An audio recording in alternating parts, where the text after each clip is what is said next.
Hallelujah. आप सभी को जय मसीह की। हम परमेश्वर पिता का धन्यवाद देते हैं आज के सुंदर समय के लिए, और परमेश्वर ने हमें एक बार फिर से ये जुड़ने का अवसर दिया कि हम ऑनलाइन के माध्यम से उसके वचनों की संगति में जाएं। जो हमारा भविष्यवाणी का जो सेशन चल रहा था, आज उसका पार्ट 3 हम करने जा रहे हैं, और हम आत्मिक रीति से वचन के अनुसार से इन बातों को सीखेंगे और हम जानेंगे कि परमेश्वर पिता इन वचनों के माध्यम से हमें क्या सिखाना चाहता है, क्या बताना चाहता है। मैंने आपको 2 सेशन में बताया था कि भविष्यवाणी क्या है, किस रीति से भविष्यवाणी की जाती है। हम जो लोग हैं, हम कैसे लोग हैं? हम भविष्यवाणी के लोग हैं। हमको परमेश्वर ने जो सामर्थ्य दी है, उसके द्वारा, उसके जीवित वचन के द्वारा हम भविष्यवाणियों को कर सकते हैं। हालेलुया।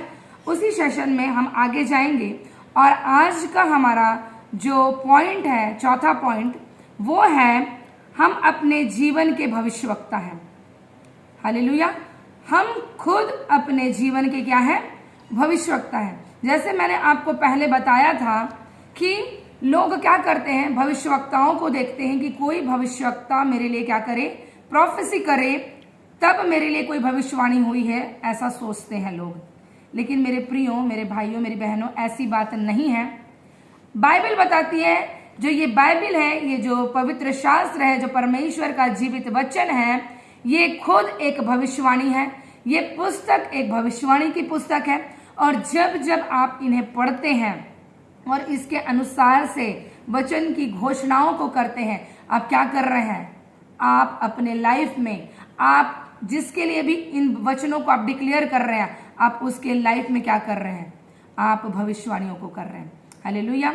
तो हम देखेंगे हम अपने जीवन के भविष्यवक्ता हैं। ठीक है। परमेश्वर ने जब हमें सामर्थ्य दी, हम जानते हैं जब प्रेरितों के काम में जब पहला अध्याय उसका 4 से 6, 8 पद तक क्या पढ़ते हैं, वहां पर लिखा है, जब पवित्र आत्मा तुम पर आएगा तुम सामर्थ्य पाओगे। तो जब परमेश्वर ने हमें सामर्थ्य दी है, तो हम खुद अपने आप को बना सकते हैं, बिल्ड कर सकते हैं। क्यों? क्योंकि जो सामर्थ्य है, मैंने बताया था, जो सामर्थ्य है, वो सामर्थ्य शब्द के लिए जो ग्रीक में वर्ड यूज किया गया है, उसका मतलब है, उस वर्ड को ग्रीक में जब बोलते हैं तो वो होता है डुनामिस। और डुनामिस का मतलब होता है कि ऐसी सामर्थ्य, ऐसी पावर जिससे आप परिस्थितियों को बदल सकते हैं। हालेलुया। आपके पास परमेश्वर ने पवित्र आत्मा को दिया, पवित्र आत्मा ने आपको सामर्थ्य से भरा। अब आपके पास ऐसी सामर्थ्य है जिससे आप अपनी परिस्थितियों को, आप अपने जीवन के हर एक क्षेत्र में, जिस क्षेत्र में आपको लग रहा है कि मैं इस क्षेत्र में वीक हूं, ये कमी है, आप उस परिस्थितियों को इस परमेश्वर के जीवित वचन के द्वारा, उसके शब्दों के द्वारा आप बदलने की सामर्थ्य को रखते हैं, मेरे भाइयों और मेरी बहनों। और भविष्यवाणियों के वचन, आपको कोई भविष्यवक्ता की जरूरत नहीं कि मुझे कोई दे तो मैं भविष्यवाणी करूं, क्योंकि ये जो पवित्र शास्त्र है, ये ही भविष्यवाणी है। इनके वचन ही आपके लिए भविष्यवाणी के वचन है।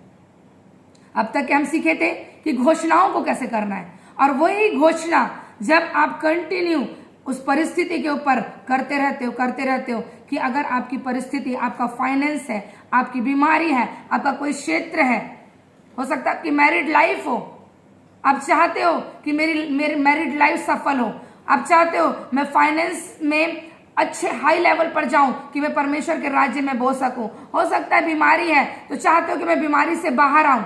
आपको क्या करना है? जीवित वचनों में से उन शब्दों को निकालना है जो आपकी बीमारी के लिए, आपके फाइनेंस के लिए, आपकी मैरिड लाइफ के लिए, आपके संतानों के लिए दिया गया है। और उन वचनों को लेकर जब आप घोषणा करते हैं, आप क्या कर रहे हैं? आप अपने उस क्षेत्र में भविष्यवाणी को कर रहे हैं। हालेलुया।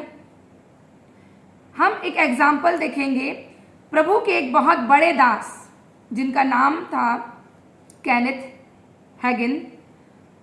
और ये प्रभु के बहुत बड़े दास, उनके पास, उनकी कलीसिया में एक बहन आती है अपने बच्चे के लिए प्रार्थना को कराने के लिए। और जब प्रभु के इतने बड़े दास उनके पास, क्योंकि वो उनकी कलीसिया की थी, मेंबर थी, वो अपने बच्चे के लिए कुछ समस्याओं को लेकर जब प्रभु के दास के पास आती है कि बोलती है कि पास्टर साहब आप मेरे बच्चे के लिए प्रेयर करिए, क्योंकि ये मेरी कोई बात को नहीं सुनता, बहुत जिद्दी है, ये कुछ काम नहीं करता, मैं ऐसा बोलती हूँ तो इस चीज़ को नहीं करता। तो पास्टर साहब ने कहा कि आप तो इन सारी, मैं आपके लिए कुछ नहीं कर सकता, सबसे पहले उन्होंने कहा। और उन्होंने कहा कि नहीं पास्टर साहब, आप दुआ करेंगे तो शायद मेरा बच्चा बदल जाए। लेकिन पास्टर साहब ने सिर्फ एक ही बात को कहा कि बहन मैं आपके लिए कुछ नहीं कर सकता, क्योंकि उन्होंने यशाया की पुस्तक उसका 57 अध्याय पद 19 उनको पढ़ाया और बोला कि आपके मुंह में सामर्थ है कि परमेश्वर आपके शब्द को लेकर उसका सृजन कर सकता है, उस शब्द को बना सकता है। और आप जब अपने बच्चे के लाइफ में बोल रहे हैं ये नहीं करता, ये बेवकूफ है, ये नालायक है, आप उसको क्या कर रहे हो? आप उसके लिए भविष्यवाणी कर रहे हो कि वो आगे चलकर वो वैसे ही बनेगा। तो मैं कितनी भी प्रार्थनाओं को करूं, कुछ नहीं होगा। उन्होंने कहा घर जाना और अपने बेटे के लाइफ में सिर्फ उन्नति के लिए सिर्फ अच्छी बातों को आप डिक्लेयर करना, और वो बिना प्रेयर किए उस महिला को भेज दिए। और उसके बाद जब वो महिला घर गई, उनको पास्टर जी की बात याद थी कि मुझे ये चीज़ों को बोला गया है, तो अब मैं अपने बच्चे के लाइफ में कोई भी नेगेटिव बात को नहीं बोलूँगी। अब मैं क्या करूँगी, मैं केवल अपने बच्चे के लिए उन्नति को, उसके के लिए मैं संपन्नता को, मैं अच्छी बातों को, उत्तमता को ही मैं उसके जीवन में बोलूँगी।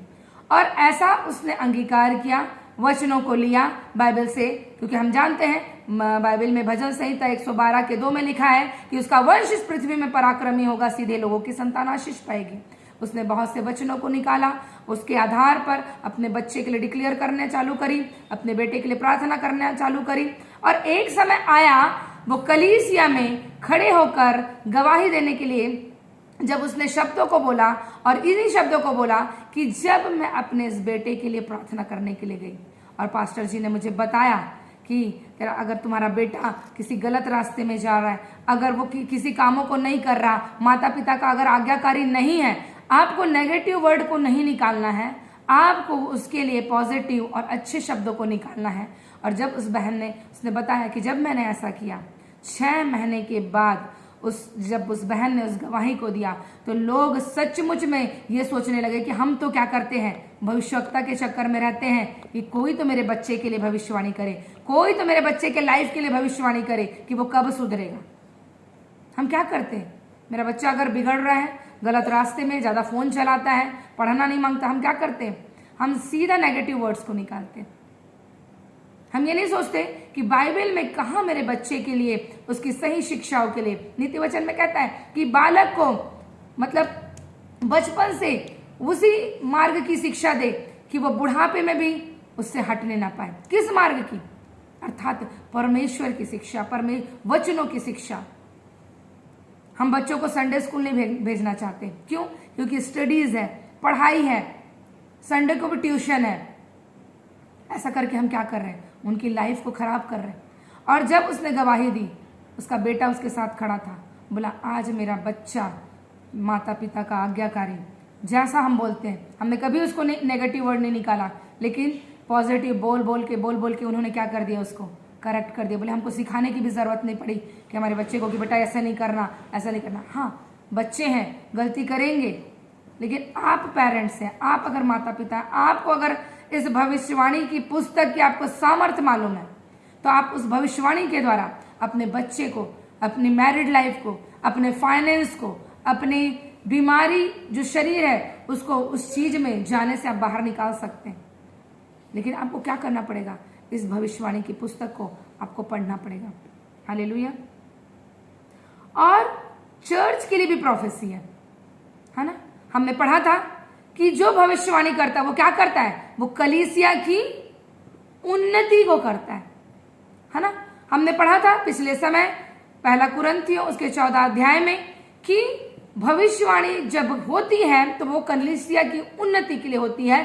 इसलिए बाइबल बताती है कि हमें क्या करना है, हमको बड़े से बड़े आत्मिक वरदानों के धुन में रहना है। और पौलुस बोलता है कि मैं चाहता हूं कि कि तुम क्या करो, सबसे ज्यादा भविष्यवाणियां करो।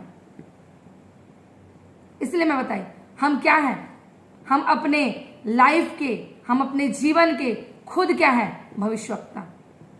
क्यों? क्योंकि आप जैसे शब्दों को बोलेंगे, आपका मुंह का अंगीकार जैसा होगा, वैसे ही आपका भविष्य होगा।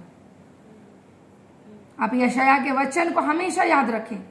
यशाया 57 के पद 19 को हमेशा, कि परमेश्वर मुंह के फल का सृजनहार है।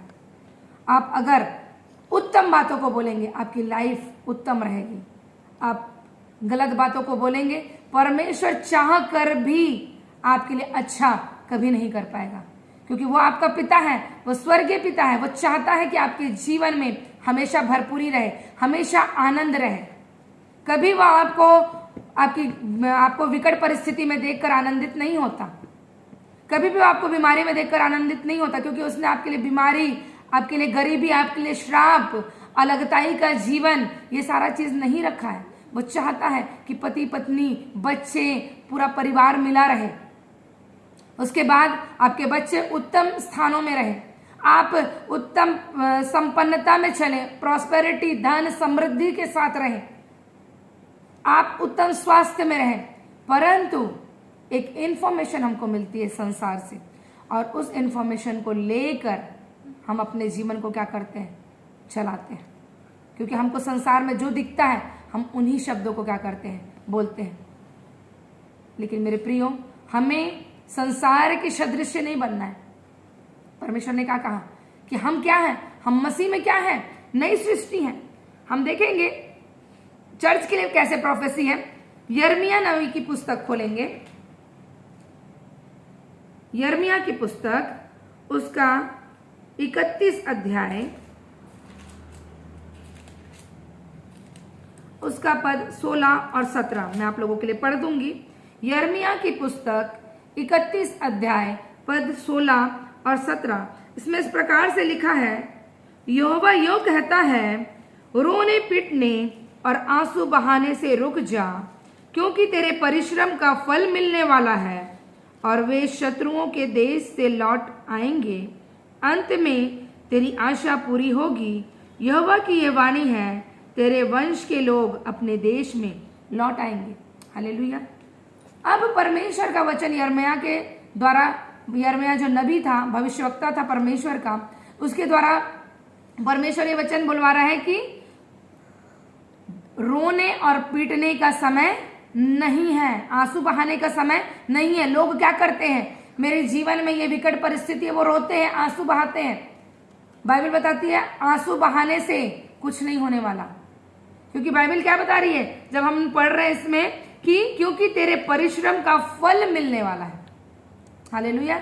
ये नहीं कि आंसू बहाने से, रोने पीटने से कुछ नहीं होगा। आपको क्या करना पड़ेगा, परिश्रम करना पड़ेगा, आपको वचन ढूंढना पड़ेगा, आपको वचन मनन करना पड़ेगा, उसको डेली अपने मनन, अपने रूटीन में रखना है वचन पढ़ने के लिए। और उसमें से आपको जो शब्द मिलेंगे, अपने लिए घोषणाओं के शब्दों को निकालना है और उसके अनुसार से आपको अपनी लाइफ को सेट करना है।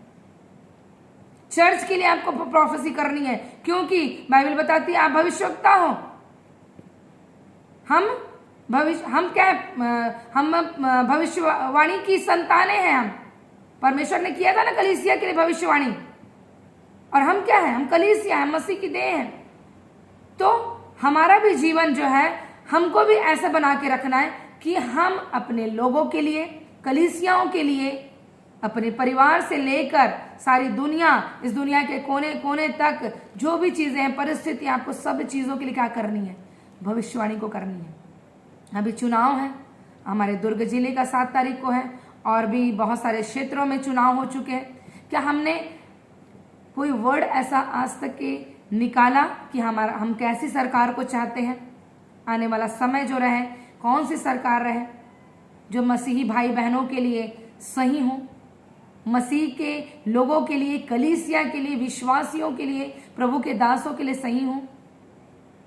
बहुत सारी कलीसियाओं में नहीं बोला जाता, उनको प्रार्थना के पॉइंट्स नहीं दिए जाते, उनको बोल दिया जाता है बस आप प्रेयर करिए।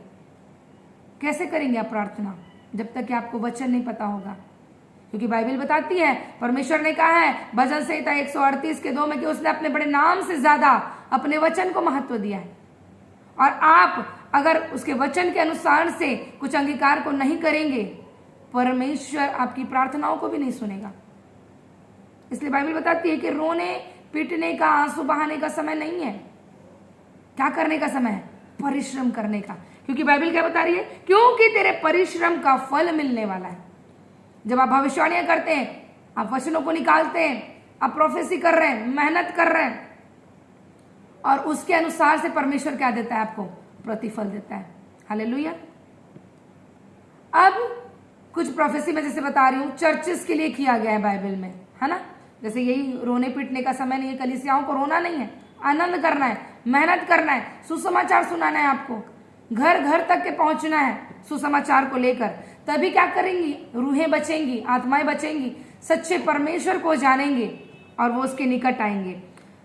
दानियल की पुस्तक जब आप पढ़ते हैं, हालेलुया, दानियल की पुस्तक में भी भविष्यवाणियां की गई है आने वाले समयों के लिए।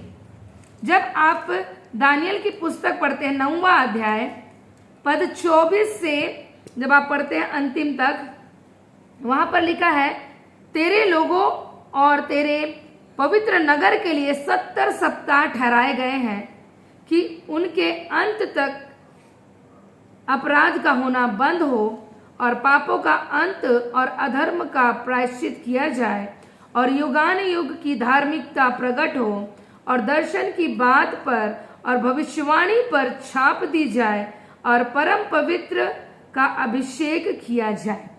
जब दानियल को एक विजन मिला और स्वर्गदूत उसको बता रहा है सारी बातों को, ये 70 सप्ताह अर्थात 70 वर्ष का कुछ उसको भविष्यवाणी जो आगे लिखा है वो विजन वहां पर दिया गया।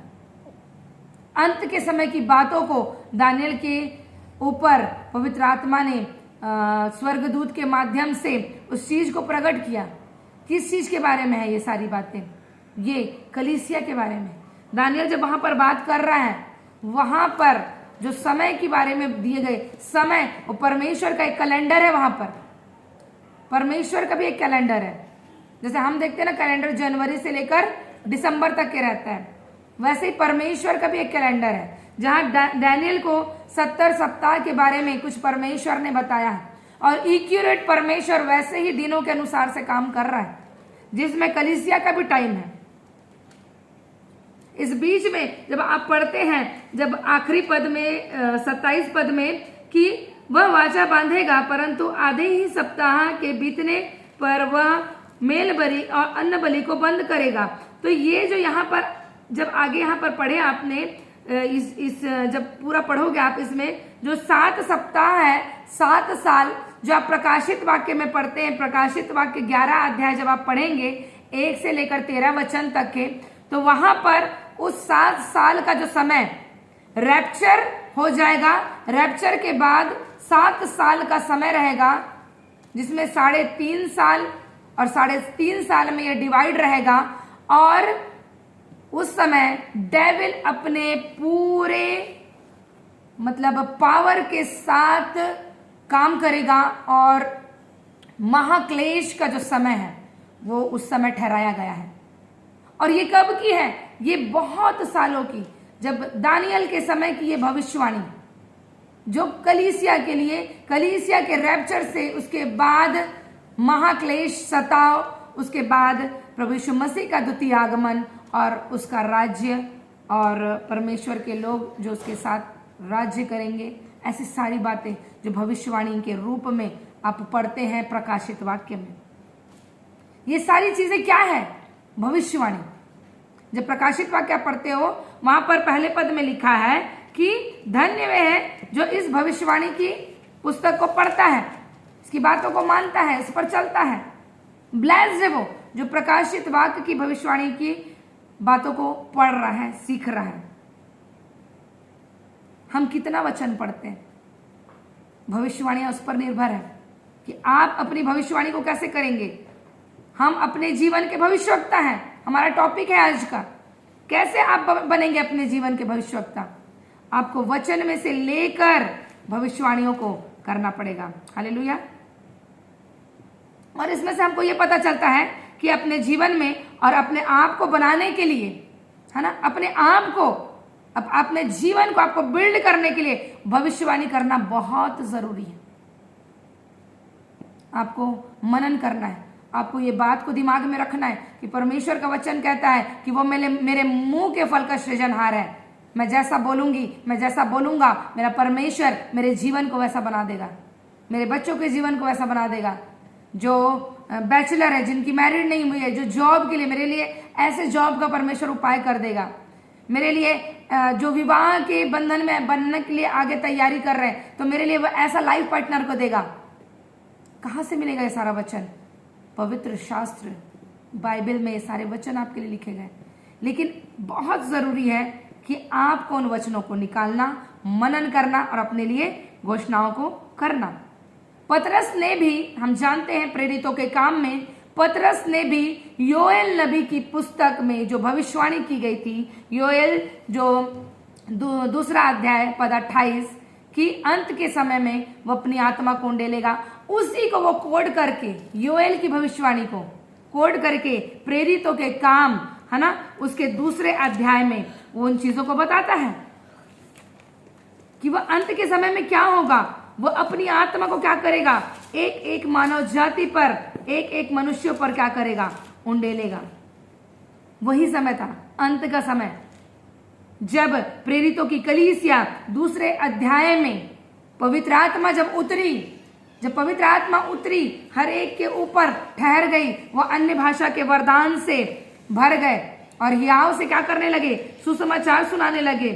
तब जब आप पढ़ते हैं प्रेरितों के काम दूसरा अध्याय पद 16 से 21 तक के, तो वहां लिखा है, जो योएल भविष्यवक्ता के द्वारा कही गई थी, परमेश्वर कहता है कि अंत के दिनों में ऐसा होगा कि मैं अपना आत्मा सब मनुष्यों पर उंडेलूंगा और तुम्हारे बेटे और बेटियां भविष्यवाणी करेंगी और तुम्हारे जवान दर्शन देखेंगे। परमेश्वर चाहता है, उसने पवित्र आत्मा आप लोगों के जीवन में इसलिए उंडेला कि आप क्या कर सकें?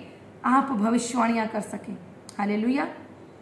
आप स्वयं अपने जीवन के इवेंट्स, अपने ही नहीं, आप जिस भी परिस्थितियों को, हो सकता है अपने परिवार में, हो सकता है अपनी कलीसिया के लिए, हो सकता है आप किसी भी चीज के लिए चाहते हो कि इसमें बदलाव आए, आपके पास जीवित वचन है, आप लीजिए, घोषणाओं को करिए। प्रभु, मैं इस वचन के अनुसार से भविष्यवाणी करती हूँ कि मेरी लाइफ इस रीति से हो, मेरे बच्चों की लाइफ, मेरी कलीसिया को मैं इस लेवल पर देखना चाहती हूँ। हो सकता है कि आपकी कलीसिया आत्मिक ना हो, वो आत्मिक टीचिंग ना मिलती हो, लेकिन किसकी जिम्मेदारी है कि अपनी कलीसिया को आत्मिक उन्नति को कराए? बाइबल बताती है, जो भविष्यवाणी करता वो कलीसिया की उन्नति करता है। आप जिस कलीसिया में हैं, कौन सी उन्नति हुई आपके रहते रहते? बहुत से लोग कहेंगे, हम कैसे कर सकते हैं अपनी कलीसिया की उन्नति?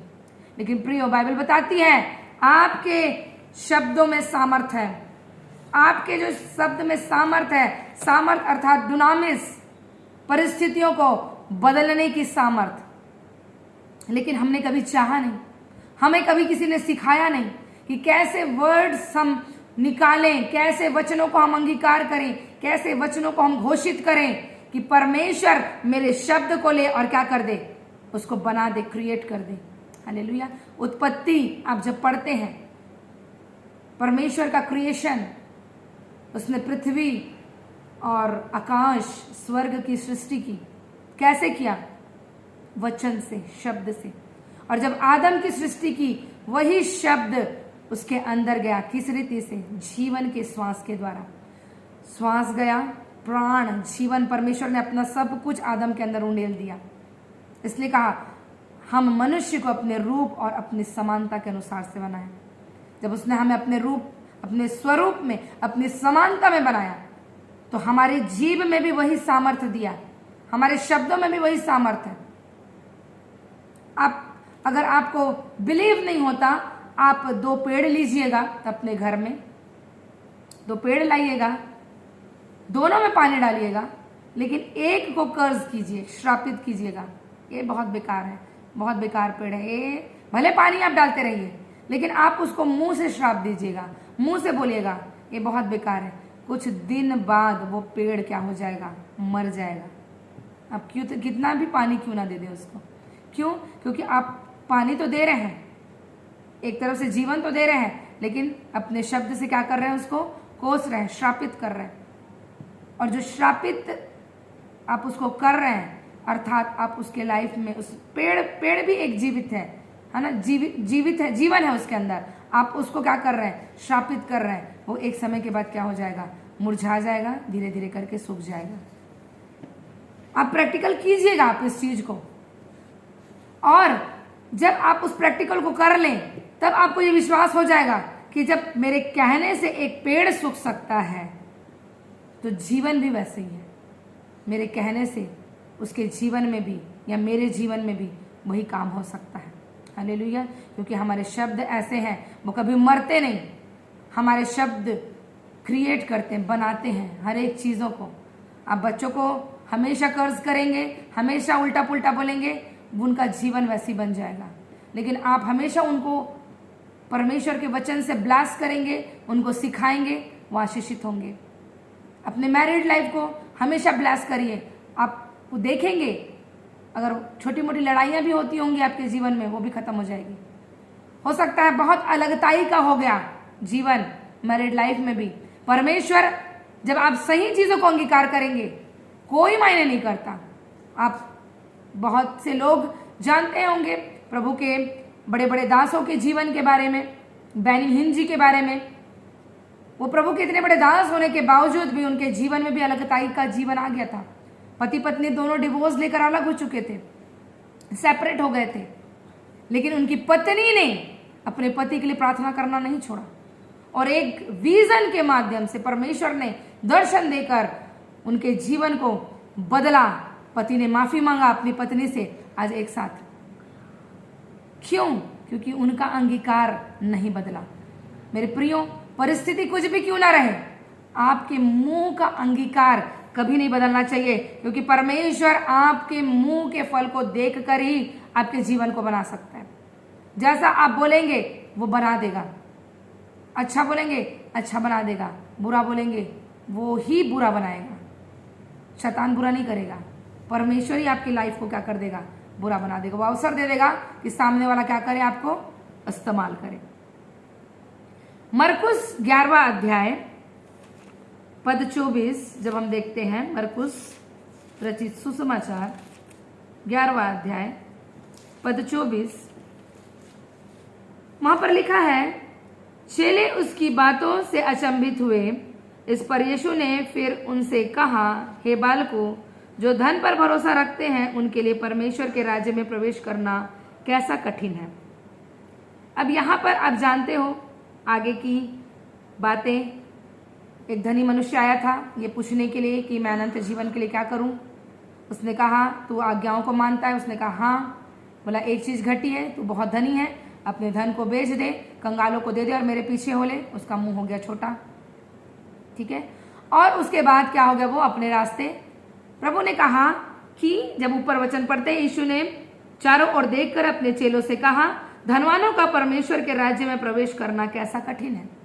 अब जब ऐसा कहा तो चेले घबरा गए, चेले उसकी बातों से अचंभित हुए, लिखा है। क्यों हुए अचंभित? क्यों होना उनको अचंभित? वो तो प्रभु के साथ है, वो तो बिल्कुल परमेश्वर के राज्य में जा सकते हैं। क्योंकि प्रभु ने कुछ ऐसी बातों को कहा कि धनवानों का, है ना, धनवानों का परमेश्वर के राज्य में प्रवेश करना कठिन है। और उसके चेले भी क्या थे? धनी थे। मेरे प्रियो, बहुत से लोग नहीं बताते, सही शिक्षाओं को नहीं देते। वो सोचते अरे बेचारे मछुआरे थे, है ना, मछुआरे थे, बिजनेस था। बाइबल बताती है उन्होंने अपने काम को छोड़कर प्रभु यीशु मसीह के पीछे हुए, तो उनका काम धंधा किसी ने तो संभाला। उनके नौकर थे, उनके चाकर थे, जिन्होंने उस काम को आगे बढ़ाया, उनके काम को किया। तब तो उनके पत्नी, उनके बच्चे अपने जीवन को यापन करते थे, संपन्नता के साथ रहते थे, कभी उनको भली वस्तु की घटी नहीं होती थी। तो वो घबरा गए कि हमारे पास भी तो धन संपत्ति है प्रभु, अगर कंगाल जाएगा और हम धनी लोग यहीं लटक जाएंगे, क्योंकि हम तो तेरे चेले हैं, तो फिर कैसा होगा। तो परमेश्वर ने कहा, जो धन पर भरोसा रखते हैं उनके लिए परमेश्वर के राज्य में, ये नहीं कि धनी होना गलत बात नहीं है, लेकिन उसका लालच करना, उस पर भरोसा रखना कि ये धन मेरे जीवन को बचा लेगा। कोविड में आप लोगों ने देखा, धन काम आया, संपत्ति काम आई, कुछ काम नहीं आया। परमेश्वर ने ऐसा समय ला दिया लोगों के मध्य में, पैसा लोग फेंकते रह गए, जीवन को नहीं बचा पाए। तो बाइबल बताती है कि जो तुम बोलोगे वो हो जाएगा। हालेलुया। जो तुम क्या करोगे, बोलोगे, वो तुम्हारे लिए हो जाएगा। सॉरी, मैंने वर्ड इसमें लिया है, गलत हो गया ये। जो मैंने विश्वास की प्रार्थना के लिए आप लोगों को बताया था कि परिस्थिति जो होती है आप उससे बात करेंगे, जिस परिस्थिति को आप अंगीकार करेंगे और मन में संदेह नहीं करेंगे, वो चीजें आपके लिए हो जाएंगी। हालेलुया। आप अगर किसी परिस्थिति को देख रहे हैं, कोई पहाड़ परिस्थिति है, हो सकता है बीमारी पहाड़ के रूप में हो सकता है फाइनेंस पहाड़ के रूप में हो सकता है बच्चे सही नहीं है, गलत रास्ते में है, वो एक पहाड़ हो आपके लिए, एक परिस्थिति है वो, आप उसको किस रीति से हटा सकते हैं। बाइबल बताती है कि इसलिए मैं तुमसे कहता हूं कि जो कुछ तुम प्रार्थना करके मांगो तो प्रतीति कर लो कि तुम्हें मिल गया और तुम्हारे लिए हो जाएगा। आपको प्रतीति करना है कि मैं जिन वचन को डिक्लेयर कर रही हूं, मैं जिन बातों को घोषित कर रही हूं, वो चीज क्या है, मेरे लिए हो चुकी है। होगा नहीं देखना है, प्रतीति कर लेना है क्या है, वो मेरे लिए हो चुका है। और परमेश्वर कहता है जैसा तुम बोलोगे तुम्हारे लिए वो चीजें हो जाएंगी। हालेलुया। उसी प्रकार से सभोपदेशक की पुस्तक 3 अध्याय, सभोपदेशक 3 अध्याय पद 11, वहां पर वचन इस प्रकार से लिखा है, उसने सब कुछ ऐसा बनाया कि अपने अपने समय पर वे सुंदर होते हैं।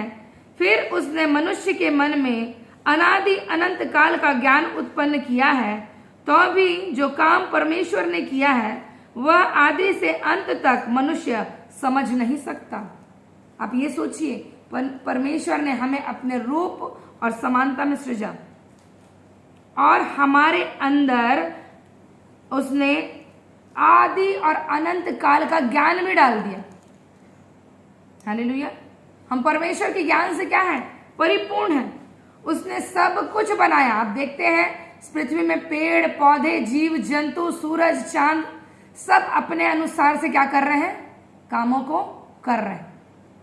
सूरज बिल्कुल अपने टाइम पर रोशनी को देता है, चांद अपने टाइम पर अपनी रोशनी को देता है, वृक्ष अपने फलों को, अभी कौन सा सीजन है, समर सीजन, गर्मी का सीजन, आम के फल, हर एक पेड़ देखोगे आम से लदा हुआ।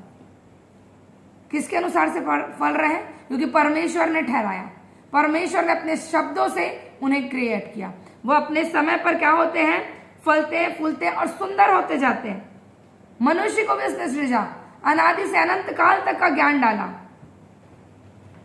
फिर भी बाइबल बताती है कि मनुष्य उस ज्ञान को समझ नहीं पाता। क्यों नहीं समझ पाते? आज शरीर में कुछ तकलीफ हो रही है, मेरे हड्डियों में, मेरे जोड़ों में दर्द हो रहा है।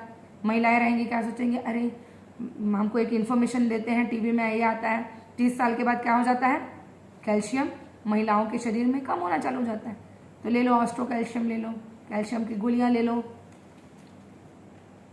ये एक इन्फॉर्मेशन मिली। बाइबल हमको नीति वचन में बताती है कि वो हमारी हड्डियों को हुष्ट पुष्ट रखता है।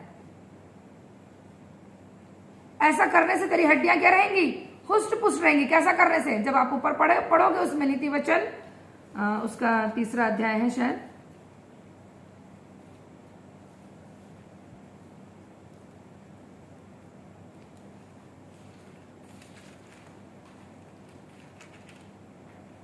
तीसरा अध्याय पद 8 में लिखा है, ऐसा करने से तेरा शरीर भला चंगा और तेरी हड्डियां पुष्ट रहेंगी। कैसा करने से, आगे जब आप पूरा 1 से पढ़ेंगे 7 तक के, बाइबल बताती है आप जब परमेश्वर के वचन को पढ़ते हो, आप परमेश्वर की संगति में रहते हो, उसके ज्ञान से परिपूर्ण रहते हो, परमेश्वर की आज्ञाओं को मानते हो, सच्चाई से उसमें चलते हो, तब आप शरीर में भले चंगे और आपकी हड्डियां क्या रहती है? हुष्ट पुष्ट रहती है। हालेलुया।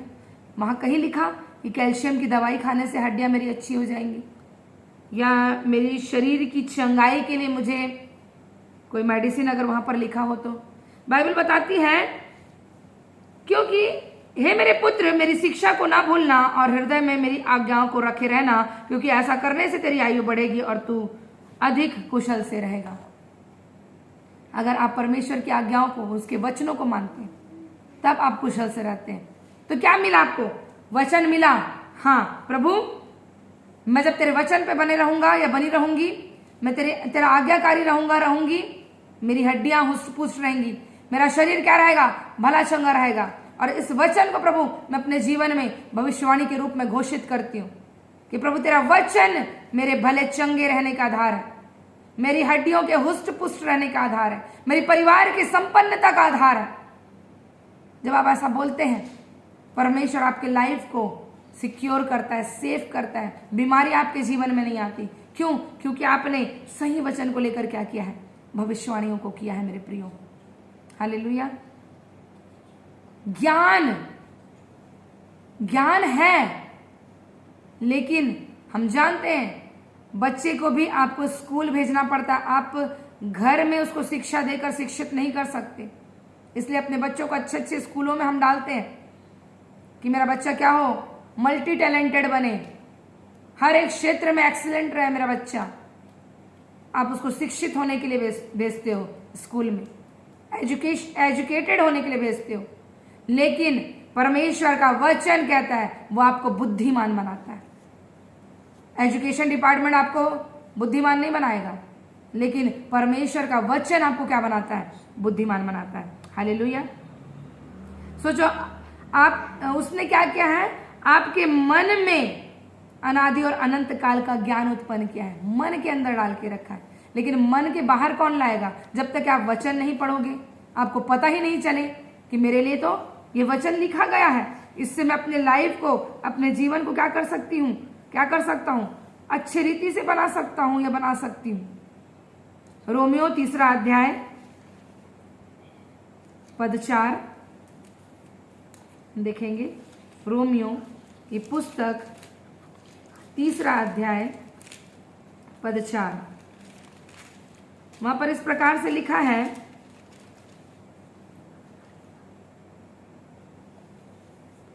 कदापि नहीं, वरन परमेश्वर सच्चा और हर एक मनुष्य झूठा ठहरे, जैसा लिखा है, जिससे तू अपनी बातों में धर्मी ठहरे और न्याय करते समय तू जय पाए। अब आप बताइए, यहां पर बाइबल बता रही है कि परमेश्वर क्या है? सच्चा है, उसकी बातें क्या है? सच्ची है। तो परमेश्वर सच्चा है और हर एक मनुष्य झूठा है। अब आप सोचिए, परमेश्वर कभी आपसे झूठ नहीं बोलेगा, लेकिन मनुष्य क्या कर सकता है? हो सकता है वो झूठ भी बोले, लेकिन जैसा लिखा है, जिससे तुम अपनी बातों से धर्मी ठहरे और न्याय करते समय तू क्या हो जाए? जय को पाए। इसलिए आपको सत्य बोलना, हमेशा सच्चाई के ऊपर स्थिर रहना है। हो सकता है आपका कार्य क्षेत्र हो, वहां पर क्या हो जाए?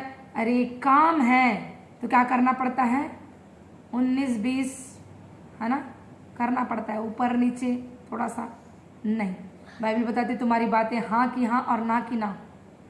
तुम झूठ मत बोलो किसी भी क्षेत्र में। आप उसके कारण भी क्या होते हो? बीमारी में, परेशानी में, मुसीबतों में आप पड़ जाते हो। और जब आप ऐसा बोल रहे हो तो हो सकता है आपके लिए परमेश्वर ने सही भविष्यवाणियों को रखा, लेकिन आप अपने लाइफ को कहाँ ले जा रहे हो? झूठ बोलकर उस जीवन को आप कहाँ ले जा रहे हो? गड्ढे में। और अगर हम परमेश्वर के वचन के खिलाफ जाके कोई बात को बोलते हैं, है ना, बहुत सारे प्रॉफिट्स हैं, हम किसी का नाम नहीं लेंगे और ना ही हमको उनसे कोई लेना देना है, क्योंकि हमको बाइबल बताती है कि हम खुद भविष्यवक्ता है अपने जीवन के। तो हम ये देखें, हम परखें, हम भविष्यवाणियों को क्या करें? हम आत्माओं को परखें कि वो सही आत्मा के इन्फ्लुएंस में होकर भविष्यवाणियों को कर रहा है कि नहीं। क्योंकि क्या होता है, अगर वचन के खिलाफ में जाकर कोई बातें हो रही है तो वो क्या है, वो झूठी भविष्यवाणी है, फॉल्स प्रोफेसी, फॉल्स प्रॉफिट, झूठा भविष्यवक्ता। और झूठा भविष्यवक्ता किसकी ओर से, डेविल की ओर से। बाइबल हमको बताती है, 2 कुरिन्थी 5:17 में लिखा है कि हम मसीह में नई सृष्टि हैं। हम मसीह में क्या है, नई सृष्टि है। पुरानी बातें बीत गई हमारे जीवन से, कुछ पुरानी बातों का लेना देना नहीं। हो सकता है आज इसी समय इस पल में भी हम झूठ बोलते रहे होंगे, हो सकता है हमारे जीवन में कोई बातें रही होंगी, लेकिन अब मैंने वचन को जान लिया। अब मैं क्या हो चुकी हूं, मैं क्या हो चुका हूं, मसीह में नई सृष्टि हूं। क्योंकि मुझे अब सत्य पता चल गया कि मुझे झूठी बातों को नहीं बोलना है, झूठी चीजों से मुझे किसी के जीवन को घटाना या बढ़ाना नहीं है। आप अगर झूठ में भी किसी के लिए अच्छी प्रोफेसी कर रहे हैं, वो झूठ है, वो कभी उसके जीवन में पूरी नहीं होगी। आप सोचोगे मैं संपन्नता के लिए क्या कर दूं, भविष्यवाणी कर दूं, वो कभी संपन्न नहीं होगा। आप झूठे ठहरेंगे उसके सामने। आप बोलेंगे परमेश्वर तुमको बहुत बड़ा फार्म हाउस देने जा रहा है, अब पता चल रहा है बेचारा रेंट के घर में रह रहा है। आपने प्रोफेसी कर दी और उसको नहीं मिला, उसने अच्छी कुश्ती नहीं करी अपने भविष्यवाणी के लिए, आप झूठे ठहर गए। कभी भी प्रोफेसी होती है, बाइबल बता रही है, कलीसिया की उन्नति के लिए, आपको संपन्न बनाने के लिए नहीं। एक आध प्रोफेसी होती है, हाँ परमेश्वर ने आपके लिए जो रखा है कि आपको इस बंधन से, हो सकता है कोई कर्जे में हो, उससे छुड़ाने के लिए परमेश्वर उपाय कर रहा, डिवाइन हेल्पर को भेज रहा आपके लाइफ में, तो ये हो सकता है ये प्रोफेसी, परंतु आपको ये संपत्ति देने जा रहा है। भाई बाइबल बताती है आप जैसा बोलोगे परमेश्वर आपके लाइफ को क्रिएट कर देगा, तो क्या वो संपत्ति नहीं दे सकता आपको? बाइबल बताती है कि पहले मेरे राज्य और मेरे धर्म की खोज करो, ये वस्तुएं तुम्हें क्या हो जाएगी, जो संसार की वस्तुएं वैसी मिल जाएंगी। तो उसके लिए हमको किसी की प्रोफेसी की जरूरत नहीं है। जब आप परमेश्वर की सेवा के कामों में लगे रहते हैं, आपको परमेश्वर खुद संपन्न करता है। हालेलुया। प्रॉस्पेरिटी सेवा के काम से जुड़ा हुआ है। आपकी संपन्नता आपके सेवा के काम से जुड़ी हुई है। हालेलुया। नीति वचन 4:18 में हम देखेंगे, नीति वचन 4 अध्याय पद 18 में लिखा है,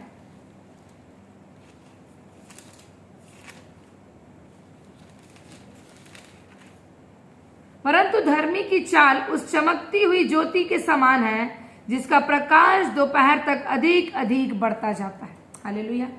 आप सब परमेश्वर की संतानें हैं, आप धर्मी लोग हैं, तो परमेश्वर चाहता है कि जो धर्मी जन है उसकी चमक, उसकी ज्योति कैसे हो, जो दोपहर के प्रकाश। आप देखे हैं जब सूरज निकलता है उतना तेज नहीं होता, उतनी धूप नहीं होती, उतनी रोशनी नहीं होती, लेकिन जैसे जैसे वो दिन दोपहरी चढ़ता जाता है उसकी चमक और भी बढ़ती जाती है। परमेश्वर चाहता जो आप उनकी संतान हैं, जो आप धर्मी लोग हैं, आपकी चमक भी इस पृथ्वी में वैसे ही बढ़ने पाए। लोग आपको देखकर जान जाए कि आप जीवित परमेश्वर के लोग हैं, आप भविष्यवाणी के लोग हैं। जो आप बोले वो पूरा हो यीशु के नाम में।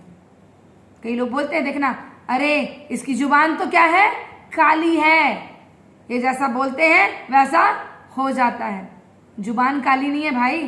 परमेश्वर बोलता है कि मैं तेरे मुंह के फल का सृजनहार हूं। अगर तुम गलत बोल दिए वो भी हो जाएगा, और सही बोल दिए वो भी हो जाएगा। जुबान किसी की काली, सफेद, पीली, लाल नहीं होती। जुबान जुबान है।